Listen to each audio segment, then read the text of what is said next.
ನಡೆಯುವೆನು, ನನಗೆ ಯಾವಾಗ ದರ್ಶನ ಕೊಡುವೆ. ಸನ್ಮಾರ್ಗವನ್ನು ಲಕ್ಷಿಸಿ ನಡೆಯುವನಾಗಿದೆ, ನನಗೆ ಯಾವಾಗ ದರ್ಶನ ಕೊಡುವೆ. ಹಲ್ಲೆಲೂಯಾ. ದೇವರಿಗಾಗಿ ಆತನು ಕಾಯ್ತಾ ಇದ್ದಾನೆ, ಆತನು ಅದರಿಗೋಸ್ಕರ ಎದುರು ನೋಡ್ತಾ ಇದ್ದಾನೆ. ನನಗೆ ಯಾವಾಗ ನೀನು ದರ್ಶನ ಕೊಡುವಿ. ಹಲ್ಲೆಲೂಯಾ. ಇದು ದರ್ಶನ ಎನ್ನುವುದು ಸುಮ್ಮನೆ ಸಿಗುವುದಿಲ್ಲ. ಹಲ್ಲೆಲೂಯಾ. ದರ್ಶನ ಎನ್ನುವುದು ಸುಮ್ಮನೆ ಸಿಗುವುದಿಲ್ಲ. ನಮ್ಮ ಪ್ರಾರ್ಥನೆ ಮಾಡಿದ ತಕ್ಷಣ ಸಡನ್ ಆಗಿ ನಮಗೆ ಉತ್ತರ ಸಿಗುವುದಿಲ್ಲ. ಹಲ್ಲೆಲೂಯಾ. ಇವತ್ತು ಉತ್ತರ ಸಿಗಬೇಕಂದ್ರೆ ನಾವೇನ್ ಮಾಡಬೇಕು?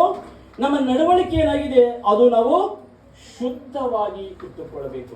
ಅಂದ್ರೆ ನಾವು ದೇವರಿಗೆ ಸಾಕ್ಷಿಯಾಗಿರ್ಬೇಕು. ಯಾವಾಗ ನಾವು ದೇವರಿಗೆ ಸಾಕ್ಷಿಯಾಗಿರ್ತೀವೋ ದೇವರು ನಾವು ಕಾಣುವುದು ಅದು ಸಾಧ್ಯವಾಗಿದೆ. ಹಲ್ಲೆಲೂಯಾ. ಅದಕ್ಕೆ ದಾವೀದನು ಹೇಳ್ತಾನೆ, ದೇವರೇ ನನ್ನ ಮಾರ್ಗ, ನನ್ನ ನಡೆಯುವಂಥದ್ದೆಲ್ಲವೂ ಕೂಡ ಏನಾಗಿದೆ? ಶುದ್ಧವಾಗಿದೆ.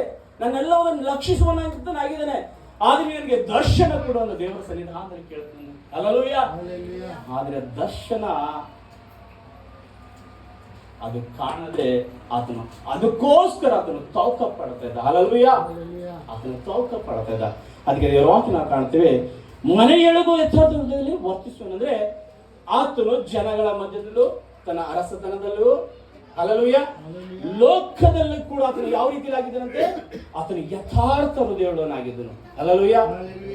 ಅಂದ್ರೆ ಹೊರ ಕೂಡ ಯಥಾರ್ಥ ಹೃದಯವುಳ್ಳವರಾಗಬೇಕು, ನಾವು ಮನೆಯಲ್ಲೂ ಕೂಡ ಯಥಾರ್ಥ ಹೃದಯವುಳ್ಳವರಾಗಬೇಕು. ಅಂದ್ರೆ ಇವತ್ತು ಅನೇಕ ಜನರು ಏನಾಗಿರ್ತಾರೆ, ಸಭೆಯಲ್ಲಿ ಒಳ್ಳೆಯವರಂತೆ ಇರ್ತಾರೆ, ಆದ್ರೆ ಮನೆಯಲ್ಲಿ ಯಾವ ರೀತಿಯಾಗಿರ್ತಾರೆ ಅವರು. ಮನೆಯಲ್ಲಿ ಯಾವ ರೀತಿಯಾಗಿರ್ತಾರೆ ಅನ್ನುವಂಥದ್ದು ಯಾರಿಗೆ ಗೊತ್ತಿರುತ್ತೆ? ಗಂಡನಿಗೆ ಗೊತ್ತಿರುತ್ತೆ, ಹೆಂಡತಿಗೆ ಗೊತ್ತಿರುತ್ತೆ, ಮಕ್ಕಳಿಗೆ ಗೊತ್ತಿರುತ್ತೆ, ತಂದೆ ತಾಯಿಗಳಿಗೆ ಗೊತ್ತಿರುತ್ತೆ. ಅಂದ್ರೆ ನಮ್ಮ ನಡತೆ ಯಾವ ರೀತಿಯಾಗಿರ್ಬೇಕು? ನಮ್ಮ ನಡತೆ ಅವರಿಗಿರ್ಬೇಕು ಶುದ್ಧ ಹೃದಯವಾದ ಶುದ್ಧವಾದ ನಡತೆ ನಮ್ದಾಗಿರ್ಬೇಕು. ಅದಕ್ಕೆ ದೇವರ ವಾಕ್ಯ ನಾವು ಕಾಣ್ತೇವೆ. ದೇವರ ಆತನ ಹೇಳ್ತಂದ್ರೆ ಆತ ನಮ್ಮ ಹೆಜ್ಜೆಯ ಜಾಡಿಯನ್ನು ಕೂಡ ಅದನ್ನು ಏಣಿಸುವನಾಗಿದೆ. ಅದರ ಅರ್ಥ ನಾವು ಒಂದು ಹೆಜ್ಜೆ ಇಡುವಾಗ ಕೂಡ ದೇವರು ನಮ್ಮನ್ನು ನೋಡುವನಾಗಿದ್ದಾನೆ, ಆತ ನಮ್ಮನ್ನು ಕಾಣುವ ದೇವರು ಆತನಾಗಿದ್ದಾನೆ. ಹಲ್ಲೆಲೂಯಾ.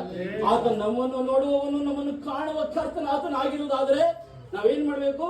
ನಾವು ಎಚ್ಚರವಾಗಿರ್ಬೇಕು. ಹಲ್ಲೆಲೂಯಾ. ಅದಕ್ಕೆ ದಾವೀದನು ಹೇಳ್ತಾನೆ, ನಾನು ಒಂದು ಹೆಜ್ಜೆ ಇಡುವುದಾದ್ರೂ ಕೂಡ ನಾನು ಅದನ್ನು ಪರೀಕ್ಷಿಸ್ತೇನೆ. ಅಂದ್ರೆ ನಮ್ಗೆ ಯಾವ ರೀತಿ ನಂಬಿತಾ ಇದ್ದಾನೆ ಎಂದು ಅದನ್ನು ಪರೀಕ್ಷಿಸುವನಾಗಿದೆ ಅಂತೇಳಿ. ಹಲ್ಲೆಲೂಯಾ. ಅಂದ್ರೆ ನಮ್ಮ ಮನಸ್ಸು, ನಮ್ಮ ಹೃದಯ ಯಾವ ರೀತಿಯಲ್ಲಿ ಇರಬೇಕು? ನಮ್ಮನ್ನ ಪರೀಕ್ಷಿಸಿಕೊಳ್ಬೇಕು. ನಮ್ಮ ಜೀವಿತ ಹೇಗಿದೆ, ನಾವು ಯಾವ ರೀತಿಯಲ್ಲಿ ಜೀವಿಸ್ತಾ ಇದ್ದೇವೆ, ನಾವು ಯಾವ ರೀತಿಯಲ್ಲಿ ಬದುಕ್ತಾ ಇದ್ದೇವೆ, ನಾವು ಕೆಲಸದಲ್ಲಿ ಹೇಗಿದ್ದೇವೆ, ಮನೆಯಲ್ಲಿ ಹೇಗಿದ್ದೇವೆ, ಆಚೆ ಹೇಗಿದ್ದೇವೆ, ಜನಗಳ ಜೊತೆ ಮಾತಾಡುವಾಗ ಯಾವ ರೀತಿ ನಾವು ಇರುವವರಾಗಿದ್ದೇವೆ ಎನ್ನುವುದನ್ನು ನಾವು ಎಚ್ಚರವಾಗಿರ್ಬೇಕು. ಹಲ್ಲೆಲೂಯಾ. ಅದಕ್ಕೆ ದಾವೀದನು ದೇವರ ಸನ್ನಿಧಾನದಲ್ಲಿ ಆತನು ಇರುವುದರಿಂದ ಆತನು ಯಾವಾಗಲೂ ದೇವರನ್ನೇ ಕಾಯ್ತಾನೆ. ಹಲ್ಲೆಲೂಯಾ. ಅದಕ್ಕಾಗಿ ಆತನು ಹೇಳ್ತಾನೆ, ನನ್ನ ಮನಸ್ಸು ಯೆಹೋವನಿಗೋಸ್ಕರ ಕಾದಿರುವಂತದ್ದಾಗಿದೆ. ಹಲ್ಲೆಲೂಯಾ. ನನ್ನ ಸಹಾಯವು, ನನ್ನ ಗುರಾಣಿಯು ಆತನಾಗಿದ್ದಾನೆ. ನಾನು ಆತನಲ್ಲೇ ಭರವಸೆ ಬಿಟ್ಟಿದ್ದೇನೆ, ಆತನ ನಾಮದಲ್ಲಿ ನಾನು ಭರವಸೆ ಬಿಟ್ಟಿದ್ದೇನೆ. ಹಲ್ಲೆಲೂಯಾ. ಏನಕ್ಕೆ ಆತನ ನಾಮದಲ್ಲಿ ಭರವಸೆ ಬಿಟ್ಟಿರೋ? ಆತನಾಗಿದ್ದಾನೆ. ಆತನಿರುವಂತ ಅದ್ಭುತ ಶಕ್ತಿ. ಹಲ್ಲೆಲೂಯಾ. ಆತನಿರುವಂತ ವಿಶೇಷವಾದ ಶಕ್ತಿ ಇರುವುದು ಅದು ದೇವರ ಜೊತೆ, ದೇವರಿರುವಂತದ್ದಾಗಿದೆ. ಹಲ್ಲೆಲೂಯಾ. ಆ ಶಕ್ತಿ, ಆ ಬಲ, ಆಶೀರ್ವಾದ ನಮಗೆ ಬೇಕೆನ್ನುವುದಾದ್ರೆ ನಾವೇನ್ ಮಾಡ್ಬೇಕು? ಆತನ ಮಾರ್ಗದಲ್ಲಿ ನಡೆಯುವರಾಗಿರ್ಬೇಕು. ಹಲ್ಲೆಲೂಯಾ. ಯಾವಾಗ ಆತನ ಮಾರ್ಗ ನಡೆಯುತ್ತೆಯೋ ನಾವು ಆತನನ್ನು ಕಾಣುವರಾಗಿದ್ದೇವೆ. ಆತನ ಮಾರ್ಗ ನಡೆಯದೆ ನಮಗೆ ಬಿಡುಗಡೆಲ್ಲ ಸೌಖ್ಯವಿಲ್ಲ, ನಮ್ಗೆ ಉತ್ತರನೇ ಸಿಗಲ್ಲ.